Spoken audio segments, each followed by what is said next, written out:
ಮಾಡಬೂಳು police ಠಾಣಾ ವ್ಯಾಪ್ತಿಯಲ್ಲಿ ಕಳ್ಳತನವಾಗಿದ್ದ ವಿವಿಧ ಕಂಪನಿಯ ಒಟ್ಟು 14 ಬೈಕ್ಗಳನ್ನು ಜಪ್ತಿ ಮಾಡಿಕೊಂಡು ಬೈಕ್ ಕಳ್ಳರನ್ನು ಬಂಧನ ಮಾಡಲಾಗಿದೆ ಎಂದು ಕಲಬುರಗಿ ಜಿಲ್ಲಾ ಪೊಲೀಸ್ ವರಿಷ್ಠಾಧಿಕಾರಿಗಳಾದ ಅಡ್ಡೂರು ಶ್ರೀನಿವಾಸರವರು ತಿಳಿಸಿದ್ದಾರೆ.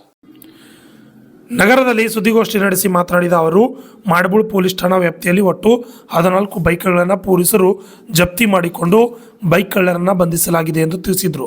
ಸುಮಾರು 12.5 ಲಕ್ಷ ಮೌಲ್ಯದ ಬೈಕ್ಗಳನ್ನು ವಶಪಡಿಸಿಕೊಂಡು ನಾಗೇಶ್ ತಂದೆ ರಾಜಪ್ಪ ಹಾಗೂ ಗೌಡಪ್ಪ ತಂದೆ ಶರಣಪ್ಪ ಎಂಬುವರನ್ನು ಬಂಧಿಸಲಾಗಿದೆ ಎಂದು ಮಾಹಿತಿ ನೀಡಿದ್ದಾರೆ.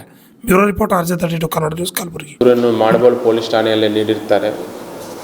ಆ ಪ್ರಕರಣವನ್ನು ನಾವು ಮಾಡಬೂಳು ಪೊಲೀಸ್ ಠಾಣೆಯಲ್ಲಿ 105/2025 ಕಳ್ಳತನ ಪ್ರಕರಣ ದಾಖಲಿಸಿಕೊಂಡು ತನಿಖೆಯನ್ನು ಕೈಗೊಂಡಿರುತ್ತೇವೆ. ತದನಂತರ ಬೇರೆ ಬೇರೆ ಕಡೆನೂ ಈ ಥರ ಕಳ್ಳತನ ನಮ್ಮ ಲಿಮಿಟ್ಸಲ್ಲಿ ಆಗಿರುತ್ತದೆ. ಬಟ್ ಇದರಲ್ಲಿ ತಾವು ಒಂದು ವಿಶೇಷತೆ ಏನಿದೆ ಅಂದರೆ, ಜನರಲ್ ಆಗಿ ನಮಗೆ ಬೈಕ್ ಕಳ್ಳತನ ಆಗ್ತಿದ್ರೆ ಲೋ ಎಂಡ್ ವೆಹಿಕಲ್ಸು ಎಸ್ಪೆಷಲಿ ಜಾಸ್ತಿ ಕಳ್ಳತನ ಆಗೋ ಸ್ಪ್ಲೆಂಡರು ಮತ್ತು ಸಣ್ಣ ವೆಹಿಕಲ್ಸ್ ಆಗುತ್ತೆ.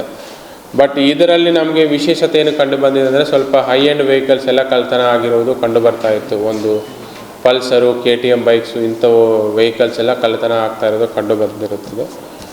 ಈ ಥರ ಪದೇ ಪದೇ ಆಗ್ತಾ ಇರೋದು ಕಂಡು ನಮ್ಮದು ಈ ಶಾಬಾದ್ ಸಬ್ ಡಿವಿಷನಲ್ಲಿ DYSP ಅವರ ನೇತೃತ್ವದಲ್ಲಿ CPI ಮತ್ತು PSI ಗೌತಮ್ ಮತ್ತು PSI ತಿಮ್ಮಯ್ಯ ಮತ್ತು ಅವರ ಸಿಬ್ಬಂದಿ ಆಗಿರುವಂಥ ಹನುಮಂತು, ವೀರಾ ಶೆಟ್ಟಿ, ಪ್ರಶಾಂತ್ ಮಾಲ್ಗೊಂಡ, ರಮೇಶ್, ಅಶೋಕ್, ಶಾಂತಮಲ್ಲಪ್ಪ, ಚಂದ್ರಶೇಖರ್, ಸಂಗಣ್ಣ, ಅಂಬರೀಷ್ ಮತ್ತು ಬಲರಾಮ್ ಎಲ್ಲ ಅವರು ಡಿಫ್ರೆಂಟ್ ಕಾಲಗಿ ಮತ್ತು ಮಾಡಬೂಳು ಪೊಲೀಸ್ ಠಾಣೆ ಸಿಬ್ಬಂದಿ ಜೊತೆ ಒಂದು ತಂಡವನ್ನು ರಚನೆ ಮಾಡಿರ್ತಾರೆ.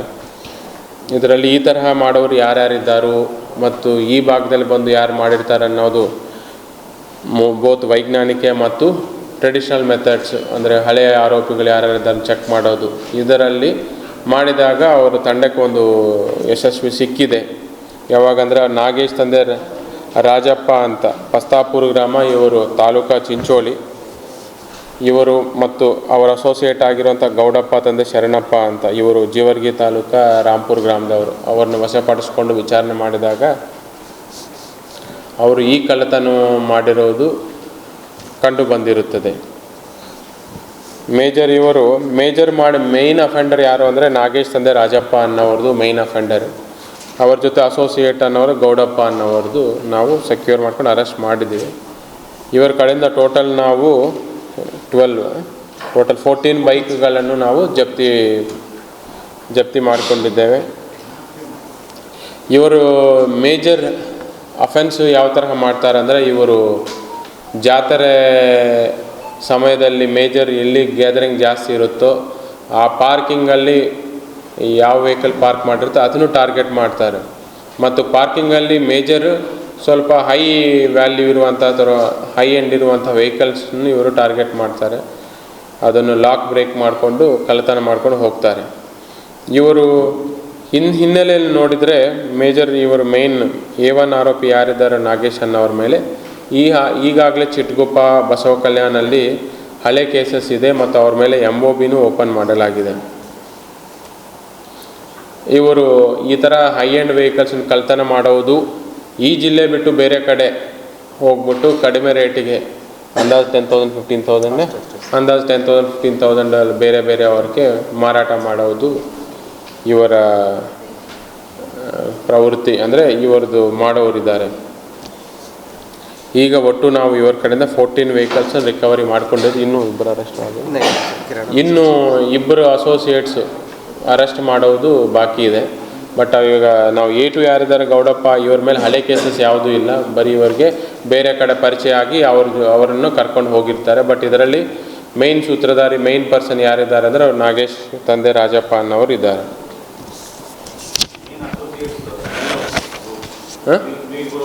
ಇನ್ನೂ ಇಬ್ಬರಿದ್ದಾರೆ. ಅವ್ರಿಗೆ ಗೊತ್ತಿಲ್ಲ, ಅವರೆಲ್ಲ ಇನ್ನೋಸೆಂಟ್ಸ್ ಇದ್ದಾರೆ. ಅವ್ರಿಗೆ ಗೊತ್ತಿಲ್ಲಾರ್ದೆ ಕಡಿಮೆ ರೇಟ್ ಅಂತ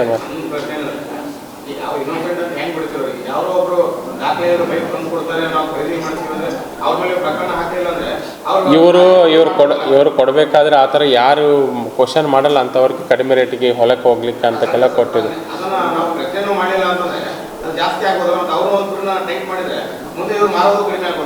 ಅವ್ರನ್ನ ನಾವು ವಿಚಾರಣೆ ಮಾಡ್ತೀವಿ ಇದರಲ್ಲಿ. ಬಟ್ ಅದೇ ನಾನು ಈ ನಿಮ್ಮ ಮಾಧ್ಯಮ ಮುಖಾಂತರ ಏನು ಮಾಹಿತಿ ನಾನು ಅವೇರ್ನೆಸ್ ಏನು ಕ್ರಿಯೇಟ್ ಮಾಡ್ಸೋಕ್ಕೆ ಇದು ಇಚ್ಛೆ ಪಡ್ತೀನಿ ಅಂದರೆ, ಯಾರೇ ಬಂದು ಬೈಕ್ ಕಡಿಮೆ ರೇಟಿಗೆ ಬೈಕು ಮಾರಾಟ ಮಾಡ್ತೀನಿ ಅಥವಾ ಕಡಿಮೆ ರೇಟಿಗೆ ನಾನು ಮೊಬೈಲ್ ಫೋನ್ ಮಾರಾಟ ಮಾಡ್ತೀನಿ ಅಥವಾ ಇನ್ನೇನಾದರೂ ಕಡಿಮೆ ರೇಟಿಗೆ ಜನರಲ್ ಆಗಿ ಮಾರ್ಕೆಟಲ್ಲಿ ಹೆಚ್ಚಿನ ಅಮೌಂಟ್ಗೆ ಏನು ಸಿಗುತ್ತೋ ಅದು ನಿಮಗೆ ಬೇರೆಯವರು ಬಂದು ಕಡಿಮೆ ರೇಟಿಗೆ ಮಾರಾಟ ಮಾಡ್ತೀನಿ ಅಂದರೆ ಅಲ್ಲಿ ಏನೋ ಒಂದು ಇದೆ ಅನ್ನೋದು ಅವ್ರು ತಿಳ್ಕೊಬೇಕಾಗುತ್ತೆ, ಒಂದು ವೆರಿಫೈ ಮಾಡಬೇಕಾಗುತ್ತೆ. ಎರಡನೇದು ಲೋಕಲ್ ಪೊಲೀಸ್ ಸ್ಟೇಷನ್ಗೆ ಇಂಥ ಬಗ್ಗೆ ಮಾಹಿತಿ ಕೊಡಬೇಕಾಗುತ್ತೆ. ಈಗ ತಾವು ಇದು ಒಂದೇ ಪ್ರಕರಣಗಳಂತಲ್ಲ, ಸಾಕಷ್ಟು ಈ ಕಳ್ಳತನ ಪ್ರಕರಣಗಳಲ್ಲಿ ಕಳ್ಳತನ ಪ್ರಕರಣಗಳಲ್ಲಿ ಕಡಿಮೆ ರೇಟಿಗೆ 60,000 70,000 ಬೈಕನ್ನೇ 10,000ಕ್ಕೆ ಕೊಡ್ತಾರೆ. 5-6 ಇಯರ್ಸ್ ಆಗಿ ಇರೋ ಬೈಕ್ ಕಳ್ಳತನ ಮಾಡಿಕೊಂಡು 10,000 ಕೊಡ್ತಾರೆ. ಸೊ ಯಾರಾದರೂ ಅಪರಿಚಿತರು ಬಂದು ಅಥವಾ ಬೇರೆಯವರು ಬಂದು ಕಡಿಮೆ ರೇಟಿಗೆ ಕೊಡ್ತೀನಿ ಅಂದರೆ ಇಮಿಡಿಯೇಟಾಗಿ ತಕ್ಷಣ ಲೋಕಲ್ ಪೊಲೀಸ್ ಸ್ಟೇಷನ್ಗೆ ಮಾಹಿತಿ ನೀಡಬೇಕು ಅಂತ ನಾನು ಈ ಮಾಧ್ಯಮದ ಮುಖಾಂತರ ನಾನು ಸಾರ್ವಜನಿಕರು ಹೇಳ್ತೀನಿ. ಈಗ ಅದೆಲ್ಲ ನಾವು ವರ್ಕ್ ಮಾಡ್ತೀವಿ, ಈಗ ಅವ್ರ ಕಡೆಯಿಂದ ರಿಕವರಿ ಮಾಡಿದ್ದೀವಿ. ಸೊ ಡೀಟೇಲ್ಸ್ ಇದೆ, ಅದು ಸಪ್ರೇಟಾಗಿ ಇದು ಮಾಡ್ತೀವಿ. ಆ ಥರ ಏನಿಲ್ಲ, ಕಡಿಮೆ ರೇಟಿಗೆ ಮಾರಾಟ ಮಾಡೋದು.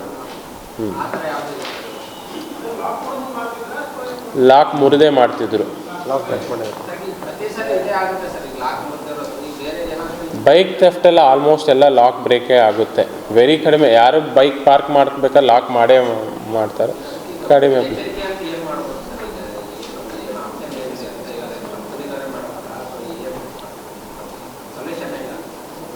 ಈಗ GPS ಕೂಡಿಸ್ಬೋದು.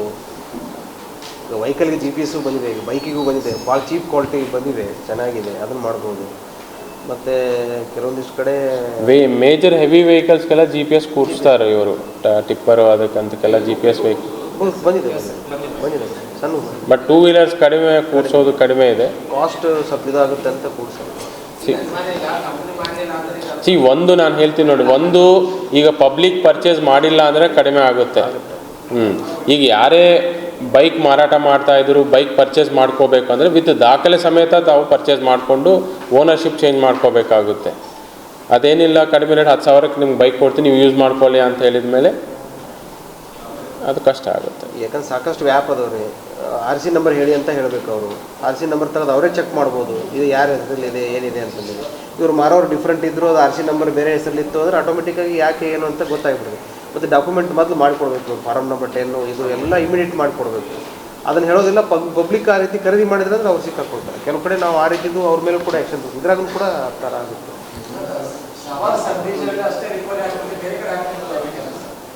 ರಿಕವರಿ ಎಲ್ಲ ನಾನು ಹೇಳ್ತೀನಿ ಅದು. ಹಾಂ.